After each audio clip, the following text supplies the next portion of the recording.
This is Ryan Elliott for Boxing Social in association with Betfred. I'd like to be joined by Conor Benn at his media day today. Conor, been a while since I've seen you. How you been, mate? Yeah, all good, mate. You well? I'm good, thank you for asking. Let's get straight down to it. Chris Algieri next weekend, not far out now. I'm sure you've seen plenty of Chris over the years. What do you make of him as a fighter? What do you expect him to bring next weekend? I expect him to bring levels, to bring his A game, bring his ring experience and everything he possesses, which is fine. And, I expect nothing less. We had Chris on the channel yesterday. He was very respectful of you. He said he respects your ability and your drive, but he also said he feels like you haven't been tested at this kind of a level before. He says that's what he'll provide. Do you almost want him to provide that, make you think in this fight? Oh, most definitely. I mean, he says I haven't been tested. Well, that's because every fight they put in front of me was supposed to test me and ain't. Juicy Koivula, 3-time European challenger, got banged out in 2 rounds. Formella got beaten over 10 rounds. Sammy Vargas banged out in 1 round. And Adrian Granados, he wanted to run, so that was that. But if he wanted to come fight, he would have got banged out too. So we've tried to get these sort of tests in, but none of them people have managed to do so. And I believe Algieri will be the man to test me, be the man to again show the qualities I'm made of. And if you don't believe I'm at this level, well, he'll soon find out, because you don't get the rankings I'm ranked for nothing. How important is it to ignore Chris Algieri's age? He is 37, but he's someone that looks after himself. I've seen him very active as well. Back out in August, I believe it was. How important is it to put that all to one side? I don't listen to that. I mean, look at Kiko Martinez Galahad. Look when Pacquiao fought Furman. So when you're talking these sort of fighters, it's how they live and how they look after themselves, and that Algieri says he looks after himself. So I'm expecting even a more seasoned, more prime Algieri. He's only been stopped by Errol Spence. Is it on your mind that would be a big statement to get him out of there? Listen, I'll go in there and get a win. Obviously, I don't see no fight going the distance, and I train hard enough for it to not go the distance, but I also train hard enough that if it does go the distance, 12 rounds ain't a problem. Conor, as well as being a fighter, you are of course a father. How is your little boy? Yeah, he's a little diamond, man. He's changed the game. I was going to ask you about that. How do you feel fatherhood has changed you? It's something I've spoken to a lot of fighters about before, how maybe their mindset, their mentality can change when a little one comes into life. Has it changed you at all as a person? As a person, yeah, not career-wise. As a person, it's calmed me down a lot. He's just changed my thought process on just the way I am, just who I am, a lot calmer, as a calmer individual. You're on your journey, you're down here working every day. When your little boy grows up, do you want him to be away from all of this? I don't know, I've been bringing him down the gym with me, so I just like having him here, do you know what I mean? It's my family.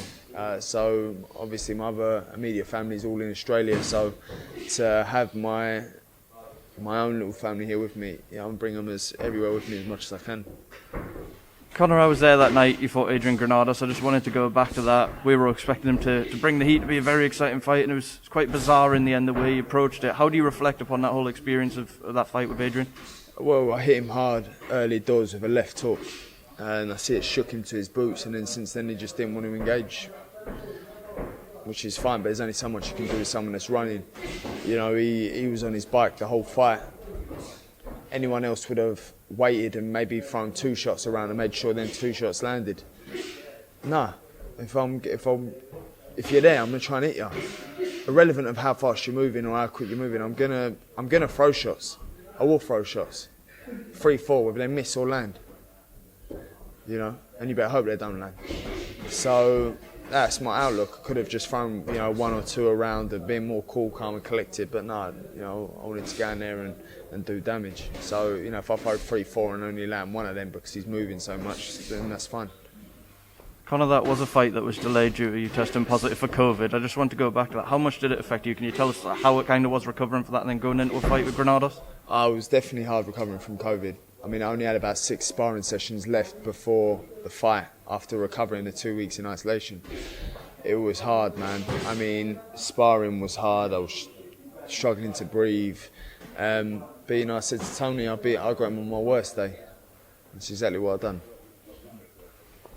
Conor, I've got to ask you, I was down at the press conference the other day for Amir Khan and Khan-Brook. I'm sure you saw the videos of the head-to-heads and the pushes and stuff like that. In your opinion, better late than never, this fight? I don't know. We'll see how many people are actually interested in it. Eddie Hearn told me he wanted you to fight Amir Khan. It's a fight he's talked about for a long time. But the other day, speaking to both of them, it seemed Khan-Brook that was more open to that fight. Are you still interested? Do you have a big interest in fighting the winner of that fight? Mate, I'll fight a winner. You know, they both reckon they're the best welterweights in Britain. I beg to differ. Who do you think the winner will be and why? I don't know, man. I don't know how much speed Khan's got left. I don't know how much Khan-Brook's timing's still there. You just don't know. Leaning maybe more towards Kel. All Kel's got to do is land and he'll follow through. But then, I think, I don't know. It is a 50-50 fight. Would have been. It's the same 50-50 fight now as the same 50-50 fight it would have been 5 years ago. Conor, I was with Ricky Hatton last week. Obviously, Campbell Hatton's back out on Friday night, and Ricky was talking to me about how Campbell spent a little bit of time with you, and obviously in a similar situation to maybe what you found yourself in earlier in your career. Do you talk to me a bit about maybe some advice you've given Campbell Hatton on the back of the stick he got after his last fight? Yeah, I say, listen, don't listen to the public. It's all bollocks. Don't listen to what people say. It don't matter what people say, because at the end of the day, they ain't in the ring.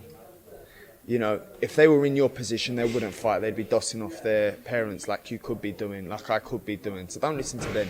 Have as many learning fights as you need, because the hard fights will come. You know, they wanted me to fight Khan-Brook after my third, fourth fight.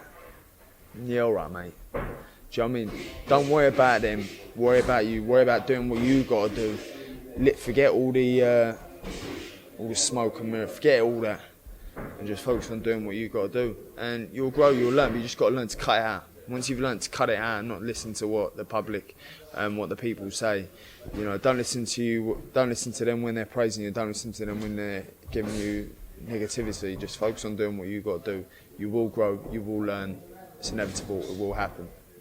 Just a couple more before I let you go, Conor. Lightweight seen a big shake-up last weekend. George Kambosos, now unified lightweight champion. Can I just get a quick reaction from you to that stunning win from George Kambosos?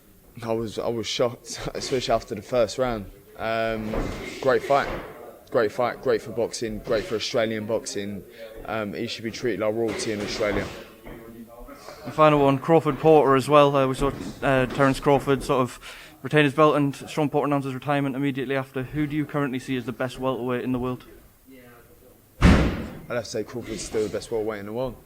Definitely. I mean, it'd have to be him or Spence. Conor, thank you as always for speaking to Boxing Social.